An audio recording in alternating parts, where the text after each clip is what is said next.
everyone and welcome to our channel Law Novitiate by Vishal and Shivani Joshi. आज मैं आप सभी के साथ कल के रिमेनिंग पर्टिकुलर्स जो हमने 6 पर्टिकुलर्स डिस्कस किए थे रोल ऑफ इंटरप्रिटेशन से रिलेटेड, उन रिमेनिंग पोर्शन को मैं आज आप सभी के साथ डिस्कस करने जा रही हूँ। इससे पहले मैं आप सभी से रिक्वेस्ट करती हूँ कि आपने अगर कल का वीडियो नहीं देखा है तो प्लीज़ जाकर देखिए, शेयर कीजिए, लाइक कीजिए एंड सब्सक्राइब कीजिए मेरे चैनल को law नोविशिएट।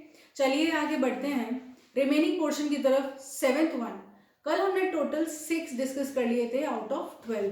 7th one is definition of interpretation clause.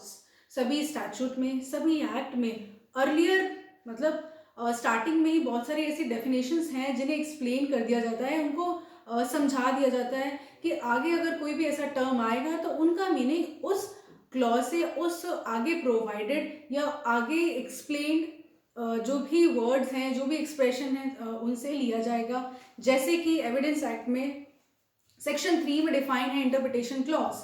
Interpretation clause section 3 of Indian evidence act में है। फॉर एग्जांपल कोर्ट की डेफिनेशन, फैक्ट की डेफिनेशन, फैक्ट इन इशू की definition, relevant fact, document, evidences and so on. ये है definition of interpretation clause. Then comes proviso. हर एक section का सब सेक्शन होता है, तो कोई भी ऐसा क्लॉज जो एक्सक्लूडेड है या जिसे रिमूव किया जाता है या फिर जो सब सेक्शन में इंक्लूड नहीं किया जाता, या कोई भी ऐसा क्लॉज जो सब सेक्शन में या सब सेक्शन से एक्सक्लूड कर दिया जाए, वो कहलाता है proviso. For example section 120A of IPC. Section 120A of IPC talks about criminal conspiracy. Criminal conspiracy मतलब होता है कि अगर दो या दो से ज़्यादा लोग किसी भी इलीगल एक्ट को करने के लिए एग्री होते हैं। सेकेंड वन, एक्ट इलीगल नहीं है पर इलीगल मीन्स के थ्रू अगर कोई भी एक्ट कमिट करते हैं तो वो कहलाती है क्रिमिनल कॉन्स्पिरेसी। प्रोवाइडेड, अब इसका प्रोवाइडेड कम्स हियर। प्रोवाइडेड मतलब प्रोविजो। प्रोविजो ये कहता है कि कोई भी एग्रीमेंट क्रिमिनल कॉन्स्पिरेसी नहीं होती, पर अगर किसी भी ऑफेंस की कॉन्स्पिरेसी की जा रही है तो वो क्रिमिनल कॉन्स्पिरेसी में कन्वर्ट हो जाती है। तो this is a good example of proviso for the purpose of explaining the meaning of proviso. Then comes exception. Exception मतलब होता है कि अगर किसी भी सेक्शन में कोई भी क्लॉज एक्सक्लूड कर दिया है तो वो कहलाता है एक्सेप्शन। प्रोविजो और एक्सेप्शन में बहुत माइन्यूट सा डिफरेंस है।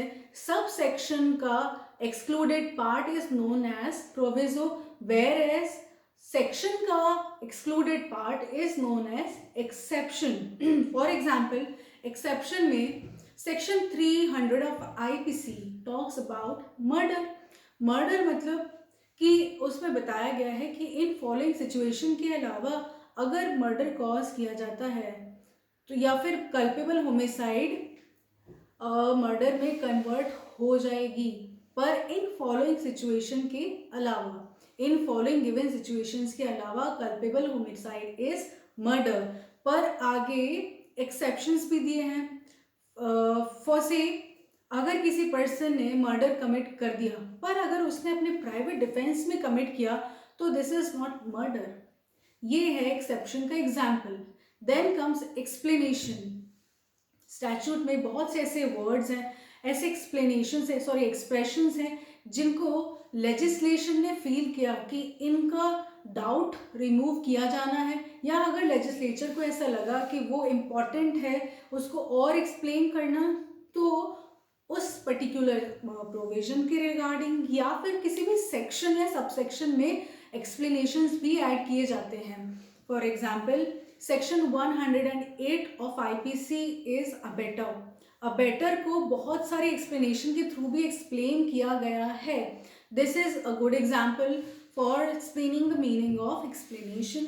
Then comes schedule. शेड्यूल मतलब होता है कि अगर किसी भी स्टैट्यूट में additional information in the form of schedule provide की जाती है तो वो कहलाती है शेड्यूल। जैसे कि CRPC में 2 टाइप्स ऑफ शेड्यूल्स हैं, schedule first and schedule second. Schedule first में दिया है कि टाइप्स ऑफ ऑफेंसेस, कि कौन सा ऑफेंस होगा। फॉर एग्जांपल कॉग्निजेबल है, नॉन कॉग्निजेबल है, बेलेबल है या नॉन बेलेबल ऑफेंसेस है। और कौन से कोर्ट इन ऑफेंसेस की ट्रायल करेगी। तो ये सारी बातें फर्स्ट शेड्यूल सीआरपीसी में गिवन है। सेकेंड शेड्यूल ऑफ सीआरपीसी बात करती है कि वारंट का फॉर्म क्या होगा, सम्मन का फॉर्म क्या होगा। तो ये 2 शेड्यूल्स हैं सीआरपीसी में। उसी तरह कॉन्स्टिट्यूशन में 12 शेड्यूल्स गिवन है। ये है शेड्यूल्स की meaning. Then last is punctuation. Punctuation का मतलब होता है, आप सभी जानते हैं पंक्चुएशन का जनरल मीनिंग और हर प्रूडेंट पर्सन इसका मीनिंग जानता है। पंक्चुएशन मतलब सिंपल, या कह लीजिए कॉमा है, या ब्रैकेट है, या हाइफन है, colon, semi colon, question mark, exclamation mark, etc. and so on. These are all are the examples of punctuations. In this way, we have completed the topic relating to particulars in of interpretation, and I hope you all like my video. And please, अगर आप में से किसी को भी कोई doubt है, if you have any doubt regarding the topic relating to particulars of interpretation, so do ask me in the comment box. And please like, share and subscribe my channel Law Novitiate. Thank you so much for watching my video.